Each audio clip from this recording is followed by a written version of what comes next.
Soy Ana Herrez, responsable de Mercado Laboral y Negociación Colectiva de COE. Los derechos a la intimidad, al honor, a la propia imagen, a la desconexión, son derechos que la Carta de Derechos Digitales recoge referidos al ámbito laboral y al ámbito empresarial de manera muy concreta, pero es cierto que estos derechos se encuentran arraigados en nuestro ordenamiento jurídico de manera muy tradicional. Es cierto que con un carácter general y que esto tiene derivadas diferentes si atendemos a la perspectiva de la digitalización. Por lo tanto, la implantación de estos derechos dependerá de cómo están en concreto en esa vertiente digital recogidos en nuestro ordenamiento jurídico. Hay derechos como el derecho a la intimidad y al uso de dispositivos digitales, o el derecho a la desconexión, el derecho a la intimidad y a la grabación o al uso de dispositivos de videovigilancia, en donde hay una regulación concreta en la Ley de Protección de Datos y también en el Estatuto de los Trabajadores y de alguna manera en la Ley de Trabajo a Distancia. Entonces, es claro que esa implantación en la norma está ahí, pero luego cómo se han aterrizado y cómo se están desarrollando en la práctica dependerá de cómo la negociación colectiva y las distintas empresas, en función de su tamaño y en función de los sectores de actividad, sean capaces de aterrizarlo. No sé, Olimpia, si tienes algo más. Soy Olimpia del Águila, soy la responsable de Seguridad Social, Igualdad y Diversidad del departamento también donde está Ana, el Departamento de Relaciones Laborales. Y bueno, simplemente apuntar que cuando hablamos de Carta de Derechos Digitales estamos hablando de un compendio, un abanico de derechos, algunos muy ya pacíficos y muy trabajados en nuestra normativa, porque son incluso derechos fundamentales, el derecho a la intimidad, y por tanto en muchas ocasiones es puro desarrollo de derechos que conocemos. En otros casos, en cambio, estamos acompasando el trabajo y la construcción de nuevos derechos a la vez que evoluciona la técnica. Los propios neuroderechos en cuanto al desarrollo de la inteligencia artificial. Entonces, por tanto, el desarrollo no puede ser, o la implantación no puede ser exactamente la misma en derecho a la intimidad, el derecho a la propia imagen, el derecho a que te hagan o no una foto y a de quién es, ¿no? De quién es el propietario, el titular de tu derecho a tu propia imagen, que el impacto, por ejemplo, de la inteligencia artificial en el desarrollo organizativo de una empresa o de cualquier otra organización, valga la redundancia.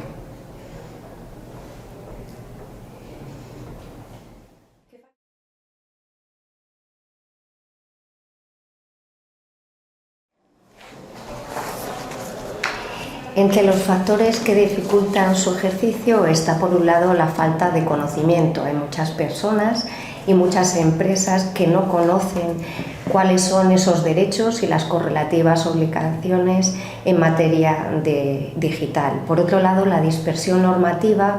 dificulta también el que las empresas puedan tener un conocimiento de todas sus obligaciones, y esto se está viendo agravado en los últimos tiempos, en donde hay una gran dispersión normativa, en donde se están introduciendo nuevas obligaciones para las empresas, no siempre en normas laborales, con lo cual eso dificulta la aplicación. Por otro lado, hay unos recursos que son limitados y que de alguna manera la implementación de la inteligencia artificial y los derechos digitales requieren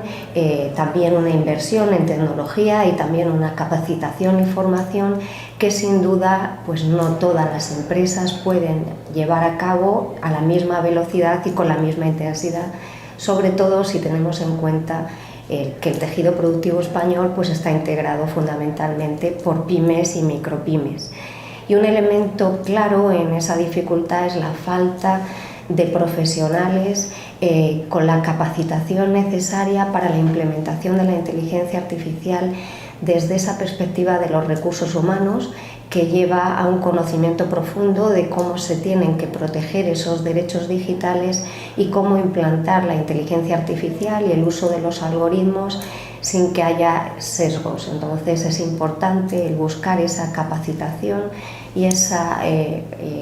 intensificación en la captación de profesionales que sean capaces de llevar a cabo una implantación de la inteligencia artificial poniendo a las personas en el centro. Y yo creo, Olimpia, si quieres tú contarlo,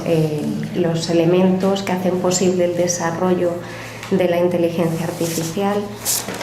Los elementos, no sé a qué te refieres. Sí, habíamos comentado pues, elementos para el desarrollo. Si pero más que la inteligencia artificial, yo creo que es en general. Vale, eso es la implementación perdón, de los derechos digitales. Sí. Bueno, pero que este lío yo creo que también es muy sintomático de lo que pasa, ¿no? Quizá todo el espacio del desarrollo de la inteligencia artificial se está comiendo, no sé, todavía derechos y derechos que corresponden, por ejemplo, protección de datos, geolocalizaciones, etcétera, que todavía no lo tenemos absolutamente consolidado, y ahí está el gran trabajo de la Agencia de Protección de Datos española, que es quien está haciendo un desarrollo aplicativo clarísimo en pos de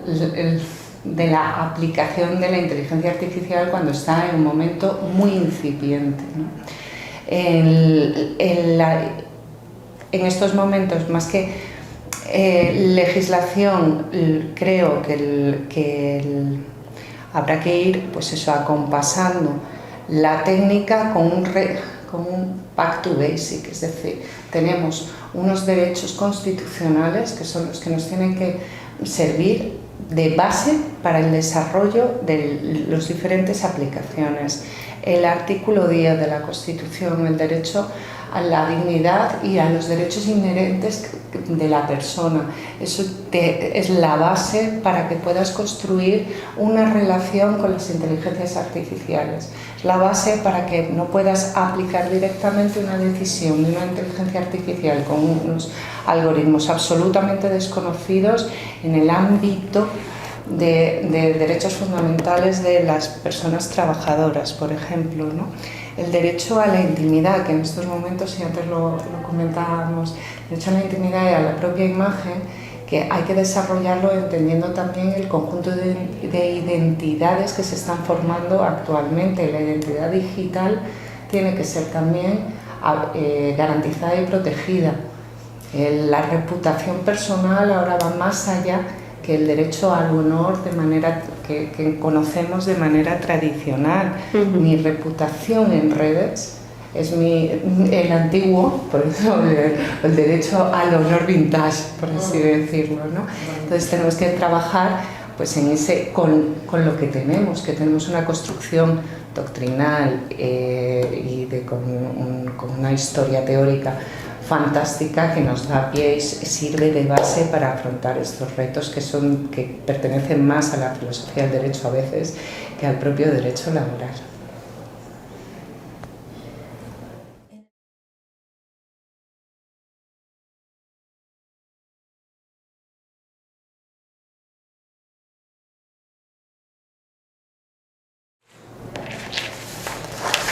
Sin duda, el papel de los interlocutores sociales y del diálogo social es clave en esta materia, y así se ha puesto de manifiesto en el diálogo social europeo, en donde en junio del 2020 se suscribió por los interlocutores sociales europeos el Acuerdo Marco de Digitalización, en donde se hace continuas referencias a los interlocutores sociales en la línea de determinar cuáles son esas competencias necesarias para afrontar los nuevos procesos, qué procesos de reciclaje hay que hacer, cómo se puede apoyar a las empresas en los esfuerzos que tienen que hacer en planes de formación, cómo cambiar la cultura para ir a un aprendizaje permanente,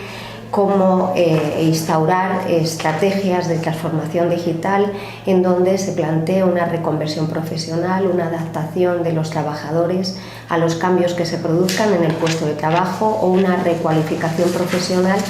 que le permita mejorar su empleabilidad manteniéndose bien en la misma empresa o pudiendo ir a otra empresa, y cómo conseguir hacer un rediseño en la organización del trabajo y que la inteligencia artificial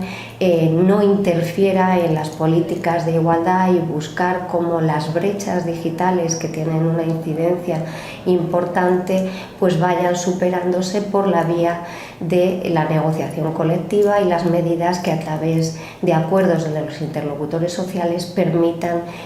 pues de alguna manera superar los retos que plantea la inteligencia artificial y aprovechar todas las oportunidades. Este acuerdo marco europeo hace una referencia expresa a la negociación colectiva, y de alguna manera en el ámbito español pues los interlocutores sociales cogimos el guante a ese envío que nos hacían desde el ámbito europeo,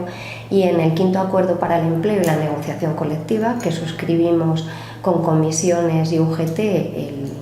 mayo del 2023, pues se dedican distintos apartados a todo lo que tiene que ver con teletrabajo, con desconexión digital y con digitalización. Concretamente, en el ámbito del teletrabajo, lo que se hace es, en el marco de este acuerdo que da orientaciones a los negociadores de convenios, indicar aquellas cuestiones donde la Ley de Trabajo a Distancia, que también nació del acuerdo de los interlocutores sociales, hace una llamada a la negociación colectiva en temas pues cuáles son los medios materiales y humanos que tiene que poner a disposición la empresa para que funcione el teletrabajo, cómo se tiene que llevar a cabo la desconexión, la compensación de gastos, hasta una quincena de materias en donde la Ley de Trabajo a Distancia hace ese reenvío a la negociación colectiva. El quinto acuerdo también dedica un apartado concreto al derecho a la desconexión, en donde se dan una serie de criterios que pueden ser replicados en los distintos convenios colectivos, dirigidos básicamente pues, a dejar claro que no es obligatorio el hacer una contestación a aquellas llamadas que se produzcan fuera de la jornada laboral, y el que no se atienda y el que se ejerza ese derecho a la desconexión no puede tener ningún tipo de consecuencias negativas en evaluaciones de desempeño o en temas de promoción, por ejemplo. Y por otro lado, se dedica un apartado concreto a todo lo que tiene que ver con la transición digital, teniendo en cuenta todos los efectos que va a tener pues, desde la gestión de la organización del trabajo, las capacidades, la formación, para que de alguna forma se lleven a cabo procesos participativos con la representación de los trabajadores que permitan abrir camino a toda esa transición, de tal forma que se aprovechen las ventajas que la inteligencia artificial y la transición digital tiene que tener para las empresas, pero también para las personas trabajadoras, y afrontar con ello los retos. Entonces, estos acuerdos del marco de diálogo social, tanto internacional como nacional,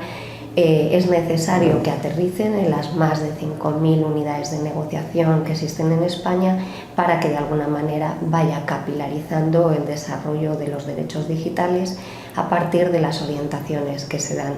a través del diálogo social.